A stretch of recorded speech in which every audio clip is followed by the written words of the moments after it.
Joining me right now is Jessica Rose Clark. She is coming off her big win, her debut win at UFC Sydney. How you doing? I'm good. How are you? Fine. Now I know that you had your birthday not too long after your win. So did you Yep. stay in Australia and spend time with your family? Yeah, I stayed for about a week afterwards and went and saw, my mom and my granddad and all my brothers and sisters. But I was still back in Vegas for my birthday. Oh, really? So Yeah. did you have a birthday though? No. No, you did No. not. No, I was training. You were I didn't traded. do anything. It sucked. I was so excited for my birthday too. But oh well, this fight's good. I'll celebrate after that. For sure. Like in the beginning of the year, you took on Sarah Kaufman at Battlefield, and that was a big matchup for you for your career. And there's the negative aspect of that situation, but now you're in a good situation where you have some kind of security in your life. So how does it feel to be totally opposite from the beginning of the year? It feels great, honestly. Um, Not getting paid by Battlefield really, really hit me hard. I was lucky that my manager gave me a bit of money to pay off my coaches and stuff, but I was supposed to buy a car that was going to pay for me to go home and see my family, and none of that came about. And I was lucky that I got in the UFC because then I got to go home and see my family anyway. But yeah, it feels nice knowing that I can actually make a budget for each fight now instead of hoping that I'm going to get paid at the end of it. This security that you have, like what, benefits do you have for preparing for a fight now compared to when you weren't signed by the UFC?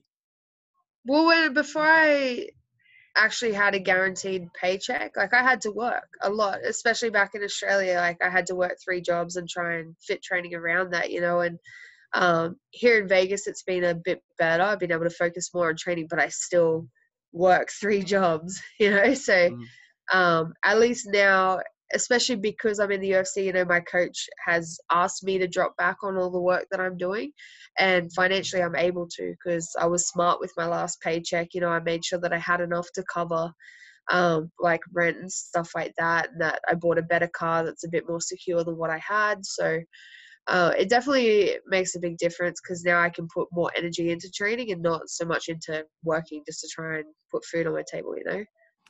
So basically, you've been upgrading your life. Trying to, yeah, Yeah, trying you to. got to, right?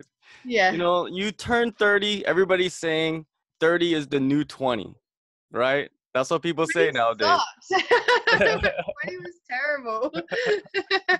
Now, like you're in the UFC. Do you feel that, right? You've been fighting for a while, but do you feel now you're kind of beginning your career, or is it just another level in your career?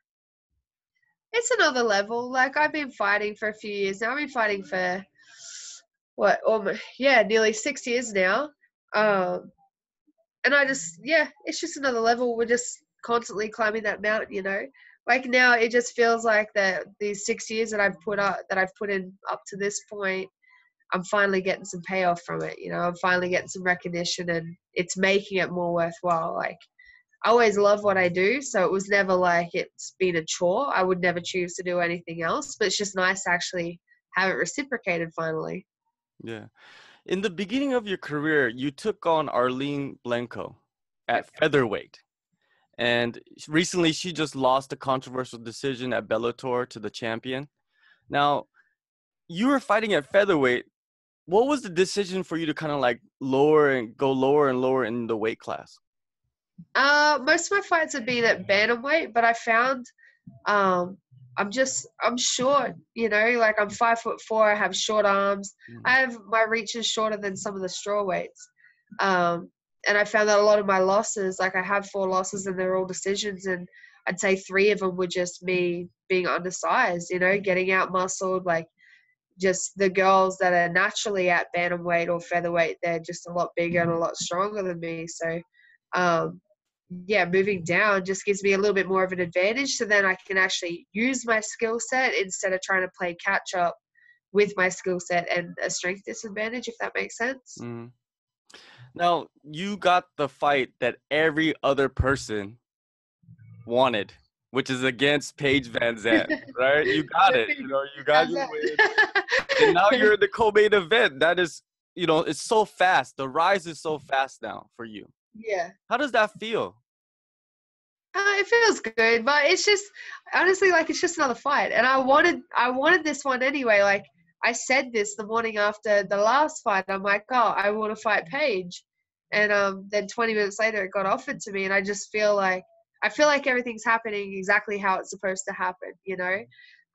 So I'm just trying to stay on this high and just keep riding it and keep doing what I need to do, and I don't see any come down from it, so it's awesome. What do you think of Paige as an opponent? Because it's gonna be her first time at Flyweight.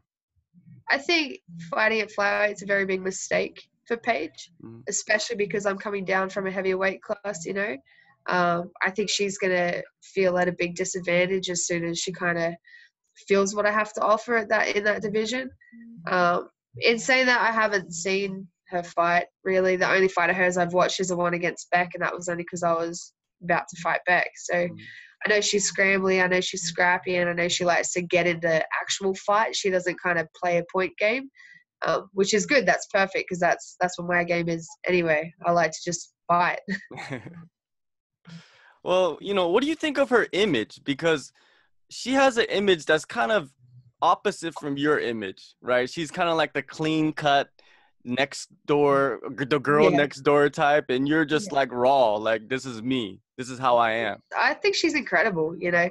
I think she's been so smart with the way that she markets herself and, you know, the opportunities she's created. Like, she's done all that on her own. And, yeah, like, I don't have any problem with people using the way that they look to get ahead in life, you know, because, like, from my experience, the best looking people are often lacking somewhere else, you know. I don't know what her personality is like at all. I've never met her. I've never spoken to her. I've never listened to an interview or anything like that. But from like a promotional and marketing perspective, I think she's done a stellar job. She's making more money than I am, and she doesn't even have to fight. Recently, you were at the Tough 26 finale. Your teammate, Roxanne Modafferi, she fought for the title. She lost. A lot of people believe that she was going to win the whole show. Now, when you were there, what did you think about the champion's performance? Um, I think she looked like she'd only had a handful of fights, you know, but she's very raw. But in saying that, like, she's got that fighter's mentality where she just doesn't stop. You know, she didn't back down to anything, and she did exactly what she needed to do. And if you can have that mentality, that fight mentality, before you even have the technical ability, like, I think, you know, a few more fights and she's going to be a force to be reckoned with. I think I don't know, she may be a bit inexperienced to be the first flyweight title holder, but at the same time, you know, there were only 3 experienced girls in that house, and she beat every single one of them. So I can't really say, you know, that she doesn't deserve to be there. Like, she earned her way there for sure. And I think she's only going to keep getting better.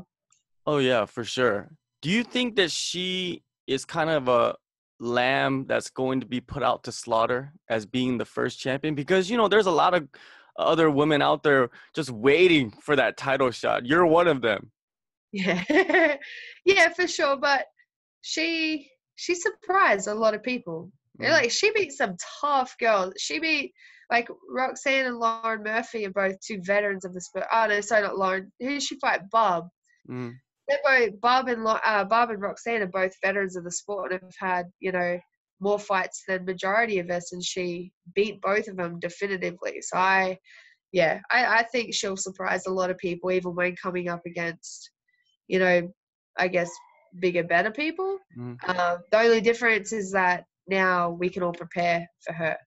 Yeah. Whereas these girls, you know, realistically had 6 weeks to prepare for that fight style or to prepare for her. Roxanne had no time. She had less than 24 hours. So, yeah, I think it'll be different. Her first title defense will be a very, very different story, but she might surprise people. Who knows?